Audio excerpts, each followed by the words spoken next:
നമസ്കാരം. മലയാളി വാർത്ത ഇൻസൈഡിലേക്ക് സ്വാഗതം. ഇറാൻ രഹസ്യാന്വേഷണ വിഭാഗത്തിലേക്ക് മൊസാദ് നുഴഞ്ഞു കയറിയിരിക്കുന്നു. ഇറാൻ ഇന്റലിജൻസിനെ നയിക്കുന്നത് മൊസാദിന്റെ തലയെന്ന് ഞെട്ടിപ്പിക്കുന്ന വിവരങ്ങൾ പുറത്ത്. ഈ സത്യം ലോകത്തോട് വിളിച്ചു പറഞ്ഞിരിക്കുന്നത് ഇറാൻ മുൻ പ്രസിഡന്റ് മഹ്മൂദ് അഹമ്മദി നെജാദ്. തീക്കട്ടയിൽ ഉറുമ്പരിക്കാനും ശേഷിയുള്ള സംഘടനയാണ് മൊസാദ്. ഇറാൻ പൗരനായ ഇസ്രയേൽ ചാരൻ കൃത്യമായ വിവരങ്ങൾ നൽകിയതിന്റെ അടിസ്ഥാനത്തിലാണ് ഹിസ്ബുള്ള നേതാവ് ഹസൻ നസറുള്ള ഉണ്ടായിരുന്ന പ്രദേശത്ത് ഇസ്രയേൽ സൈന്യം മിസൈൽ വർഷിച്ചതെന്ന ഫ്രഞ്ച് മാധ്യമത്തിന്റെ റിപ്പോർട്ടുകൾക്ക് പിന്നാലെ പ്രതികരണവുമായാണ് മുൻ Iran president Mahmoud Ahmadi Nejad രംഗത്തേക്ക് വന്നത്. എന്നാൽ അദ്ദേഹം ലോകത്തോട് വിളിച്ചു പറഞ്ഞിരിക്കുന്നത് ലോകം മുഴുവൻ ഞെട്ടുന്ന ഒരു വിഷയവും. മഹ്മൂദ് നെജാദ് പലതും വെട്ടിത്തുറന്ന് പറഞ്ഞതോടുകൂടി തന്നെ ഖമേനിയുടെ മസ്തകം പിളരുന്നു. ലോകത്തിനു മുന്നിൽ ഇറാൻ നാണം കെട്ട് തല താഴ്ത്തുന്നു. ഇറാന്റെ ഇന്റലിജൻസ് വിഭാഗത്തെ കൂടാതെ ഞങ്ങൾ ഇസ്രയേലിനെ നേരിടാൻ ഒരു യൂണിറ്റ് സ്ഥാപിച്ചു. എന്നാൽ അതിന് നേതൃത്വം നൽകുന്നയാൾ ഒരു മൊസാദ് ഏജന്റാണെന്ന് ഞങ്ങൾ തിരിച്ചറിയുന്നു. ഇറാൻ പ്രസിഡന്റ് മസൂദ് പെസഷ്കിയാന്റെ കിളി പോയി നിൽക്കുകയാണ് ഈ വിവരങ്ങളൊക്കെ കൂടി മുൻ പ്രസിഡന്റ് വെളിപ്പെടുത്തിയതോടുകൂടി തന്നെ. ഇറാനിൽ കയറി ഇറാന്റെ തലച്ചോറിനെ നിയന്ത്രിക്കുന്ന മൊസാദിന്റെ അഴിഞ്ഞാട്ടത്തിൽ വിറങ്ങലിക്കുകയാണ് ഇറാൻ ഭരണകൂടം. മൊസാദിനെ ഭയന്ന് ടെഹ്റാൻ അടിയന്തര യോഗങ്ങൾ പോലും കൂടുന്നില്ല. ഹിസ്ബുള്ള തലവൻ ഹസൻ നസറുള്ള കൊല്ലപ്പെട്ടതിന് പിന്നാലെ രഹസ്യ വിഭാഗത്തിൽ മൊസാദ് ചാരന്മാർ കയറിക്കൂടിയെന്ന സംശയം ഊട്ടി ഉറപ്പിക്കുകയായിരുന്നു ഇറാൻ ഭരണകൂടവും.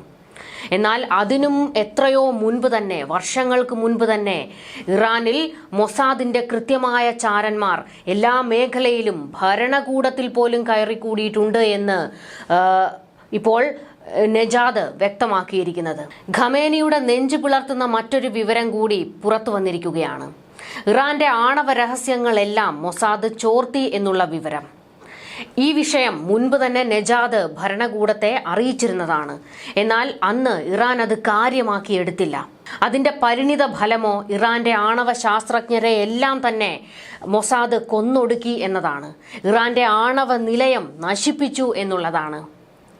2024 ജൂണിലെ ഇറാന്റെ പ്രസിഡന്റ് തെരഞ്ഞെടുപ്പിനുള്ള തന്റെ സ്ഥാനാർത്ഥിത്വം നിരസിച്ചതിനെ തുടർന്ന് CNN ടർക്കിന് നൽകിയ അഭിമുഖത്തിൽ രാജ്യത്തിനുള്ളിലെ മൊസാദിന്റെ പ്രവർത്തനങ്ങളെ ചെറുക്കാൻ ഇറാൻ ഒരു പ്രത്യേക യൂണിറ്റ് സ്ഥാപിച്ചതായി അഹമ്മദി നെജാദ് വെളിപ്പെടുത്തിയിരുന്നു. എന്നിരുന്നാലും യൂണിറ്റിന്റെ നേതാവ് മറ്റ് 20 ഏജന്റുമാരുടെ മേൽനോട്ടം വഹിക്കുന്ന മൊസാദ് ഏജന്റാണെന്ന് അദ്ദേഹം അവകാശപ്പെട്ടു. 2018 ഇറാന്റെ ആണവ രേഖകൾ മോഷ്ടിച്ചതിനും ഇറാനിയൻ ആണവ ശാസ്ത്രജ്ഞരെ ലക്ഷ്യമിട്ടുള്ള കൊലപാതകങ്ങൾക്കും ഈ ഏജന്റുമാർ ഉത്തരവാദികളാണ് എന്ന് അദ്ദേഹം ഉറപ്പിച്ചു പറയുകയാണ്. മുൻപ് താൻ എന്താണോ പറഞ്ഞത് അത് തന്നെ ഇപ്പോഴും ആവർത്തിക്കുകയാണ് നെജാദ്. നെജാദിന്റെ വാക്കുകൾ വെറും വാക്കല്ല, അതിന്റെ തെളിവുകൾ തന്നെയാണല്ലോ ഇപ്പോൾ നടന്നുകൊണ്ടിരിക്കുന്നത്. ലെബനനിൽ കയറി ഇസ്രയേൽ കൊടുത്ത മറുപടിയും നസറുള്ളയുടെ തലയെടുത്തതും മാത്രമല്ല, ഇറാന്റെ ആണവ രഹസ്യങ്ങളിൽ പലതും ചോർന്നു പോയതും, നെജാദ് പറഞ്ഞതെല്ലാം അക്ഷരം പ്രതി ശരിയാണ് എന്ന് തെളിയിക്കുന്ന എത്രയോ സംഭവങ്ങൾ ഇന്നിപ്പോൾ നടന്നുകൊണ്ടിരിക്കുന്നു. ലെബനനിൽ കയറി ഇസ്രയേൽ ശക്തമായ ആക്രമണം നടത്തുന്നു.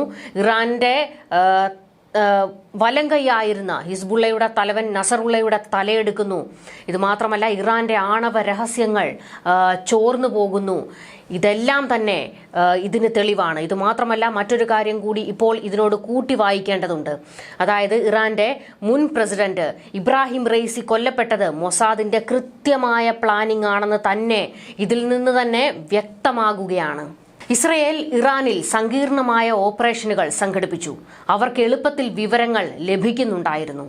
ഈ സത്യങ്ങൾ ഇറാൻ ഭരണകൂടം മറച്ചുവെക്കുകയാണെന്നും അദ്ദേഹം ഇപ്പോൾ വ്യക്തമാക്കുകയാണ്. സെപ്റ്റംബർ 27 ബെയ്റൂട്ടിൽ ഇസ്രയേൽ സൈന്യം നടത്തിയ വ്യോമാക്രമണത്തിൽ ഹിസ്ബുള്ള തലവൻ ഹസൻ നസറുള്ള കൊല്ലപ്പെട്ടു. ഇതെങ്ങനെ സാധിച്ചു? എങ്ങനെ കൃത്യമായ ആ സ്ഥലം മൊസാദിന് ചോർത്തിക്കൊടുത്തു? എങ്ങനെ അതിന്റെ വിവരങ്ങൾ മൊസാദിലേക്ക് എത്തി? ഇതിൽ നിന്ന് തന്നെ വ്യക്തമല്ലേ മൊസാദിന്റെ ചാരക്കണ്ണുകൾ ഇറാനിൽ കടന്നുകൂടിയിട്ടുണ്ട് എന്നുള്ളത് എന്ന് നെജാദ് വാദിക്കുന്നു. പ്രത്യേക യൂണിറ്റിൽ ഡബിൾ ഏജന്റുമാർ പ്രവർത്തിക്കുന്നതായും ഇവർ ഇറാനിയൻ ആണവ പദ്ധതികളെക്കുറിച്ചുള്ള തന്ത്രപ്രധാനമായ വിവരങ്ങൾ ഇസ്രയേലിന് നൽകുന്നുവെന്നും പറഞ്ഞ അഹമ്മദി നെജാദിന് നേരെ ഇപ്പോൾ ഇറാൻ ഭരണകൂടം തിരിഞ്ഞിരിക്കുകയാണ്. അതായത് ഇറാൻ ഭരണകൂടം ഇതുവരെ പൂഴ്ത്തിവെച്ച പലതുമാണല്ലോ നെജാദ് വെട്ടിത്തുറന്നു പറഞ്ഞിരിക്കുന്നത്. നസറുള്ളയുടെ തലയെടുത്തതിന് ശേഷം വലിയ വിജയഭേരിയാണ് ഇസ്രയേൽ മുഴക്കിയത്. ലോകത്തെ ഭീതിപ്പെടുത്താൻ നസറുള്ള ഇനിയില്ല എന്ന ആമുഖത്തോടെ ഇസ്രയേൽ സൈന്യമാണ് മരണവാർത്ത അറിയിച്ചത്. വലിയ ആഘോഷമായിരുന്നു അവർക്ക്. പിന്നീട് ഹിസ്ബുള്ളയും ഈ വാർത്ത സ്ഥിരീകരിക്കേണ്ടി വന്നു. സാധാരണ ഹിസ്ബുള്ളയുടെ തലവൻ കൊല്ലപ്പെടുമ്പോൾ തുടക്കത്തിൽ തന്നെ ഇത് അംഗീകരിച്ചു കൊടുക്കുന്ന ഒരു നിലപാട് ഹിസ്ബുള്ളയ്ക്കില്ല. ഇത് മറച്ചുവെക്കുകയാണ് ചെയ്യുന്നത്. എന്നാൽ ഈ വിഷയത്തിൽ നസറുള്ളയുടെ തല വീണു എന്നത് ഹിസ്ബുള്ള ഉടൻ തന്നെ വന്ന് വെളിപ്പെടുത്തുകയായിരുന്നു. അതിന് പിന്നിൽ ഉള്ള ഒരു കാര്യം ഹിസ്ബുള്ള വിറച്ചുപോയി എന്നുള്ളതാണ്. ആ ഒരു തല വീഴില്ല എന്ന് ഹിസ്ബുള്ള കണക്ക് കൂട്ടി. ആ തല മാത്രമല്ലല്ലോ, ഹിസ്ബുള്ള നേതാവ് നസറുള്ളയ്ക്കൊപ്പം 20ഓളം പ്രമുഖ ഹിസ്ബുള്ള തലകൾ കൂടിയാണ് വീണത്. ഇതോടുകൂടി അടിയേറ്റു വീണുപോയി ഹിസ്ബുള്ള. ഇറാൻ ഭരണകൂടവും പരമോന്നത നേതാവ് ആയത്തുള്ള അലി ഖമനേയും ഇപ്പോഴത്തെ പ്രസിഡന്റ് മസൂദ് പെസഷ്ക്യാനും കരുതുന്നതിനും അപ്പുറത്താണ് ഇസ്രയേലിന്റെ ശക്തിയെന്നും മൊസാദിന്റെ ചാരക്കണ്ണെന്നും നെജാദ് വെളിപ്പെടുത്തുകയാണ്. ആ ഒരു ഓർമ്മ ഉണ്ടാകണമെന്നും ആ ഒരു നിർദ്ദേശം തള്ളിക്കളയാതെ ഇനി അതിനെ കവച്ചുവെക്കുന്ന രഹസ്യാന്വേഷണ വിഭാഗത്തെ തട്ടിക്കൂട്ടിയെടുത്തെങ്കിൽ മാത്രമേ ഇറാന് രക്ഷയുള്ളൂ എന്നുകൂടി അദ്ദേഹം ഓർമ്മപ്പെടുത്തുകയാണ്. ഇസ്രയേലിന്റെ ചാരക്കണ്ണുകളുടെ ശക്തി ഇറാൻ ചെറുതായി കാണരുതായിരുന്നു. ഇബ്രാഹിം റൈസി കൊല്ലപ്പെടുന്നതിന് പിന്നിലെ കാരണങ്ങൾ കൃത്യമായ അന്വേഷണം വേണമായിരുന്നു. ഇസ്മയിൽ ഹനിയ ഇറാനിൽ കൊല്ലപ്പെട്ടപ്പോൾ അതിലൊരു ശക്തമായ അന്വേഷണം നടത്താൻ ഇറാന് കഴിഞ്ഞില്ല. അതായത് മൊസാദ് ഏത് രീതികളിലൂടെയൊക്കെയാണ് ആ ആക്രമണം നടത്തി എന്നതിന് തെളിവ് പോലും ബാക്കി വെച്ചിട്ടില്ല. പിന്നെ എങ്ങനെയാണ് ഇറാൻ ഭരണകൂടം അതിലൊരു അന്വേഷണം നടത്തുകയെന്നും അതിൽ വാലും തുമ്പും കണ്ടെത്തുക എന്നും ഇപ്പോൾ അന്താരാഷ്ട്ര മാധ്യമങ്ങൾ പോലും ചോദ്യം ഉന്നയിക്കുകയാണ്. എന്തിനേറെ അമേരിക്കയുടെ CIA പോലും ഞെട്ടിയ നീക്കങ്ങളാണ് കഴിഞ്ഞ കുറെ ദിവസങ്ങളായി ഇസ്രയേലും മൊസാദും നടത്തിക്കൊണ്ടിരിക്കുന്നത്. ആക്രമണം ഉണ്ടാകാൻ പോകുന്നുവെന്ന് കൃത്യമായ വിവരം ഇസ്രയേലിന് കിട്ടുന്നു. അതുകൊണ്ട് തന്നെയാണ് ഇസ്രയേലിനെ ഒന്ന് തൊടാൻ പോലും ഹൂതികൾക്കോ ഹിസ്ബുള്ളയ്ക്കോ ഹമാസിനോ കഴിയാത്തത്. ഇസ്രയേലിന്റെ ഏറ്റവും വലിയ പരാജയമായി നമുക്ക് എടുത്തു കാണിക്കാൻ കഴിയുന്ന ഒരേ ഒരു കാര്യം ഒക്ടോബർ 7-ന് ഇസ്രയേലിൽ നടന്ന ഹമാസ് നടത്തിയ ആക്രമണമാണ്. അതിൽ ഇസ്രയേലിന്റെ ഇന്റലിജൻസ് വിഭാഗം തോറ്റുപോയി എന്ന് വ്യക്തമാക്കുന്നതായിരുന്നു ആ ഒരു ആക്രമണം. എന്നാൽ അത് ഇസ്രയേലിന്റെ ആത്മാഭിമാനത്തിനേറ്റ അടിയായിരുന്നു.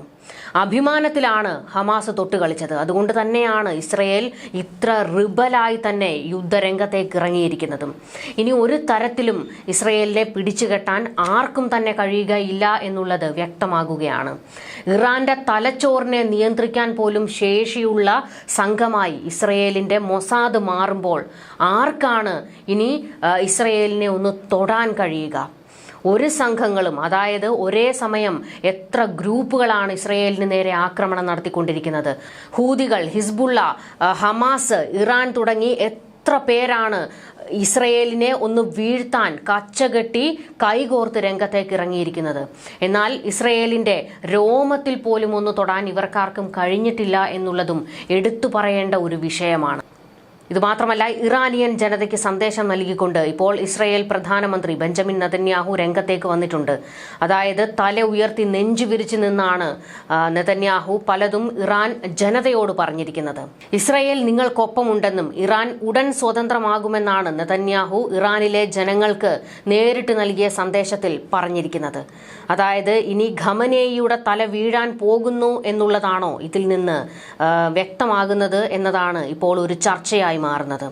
ഇറാൻ ഭരണകൂടം ആ ജനതയെ ഭരിച്ചു മുടിച്ചു എന്നാണ് നെതന്യാഹു പറയുന്നത്.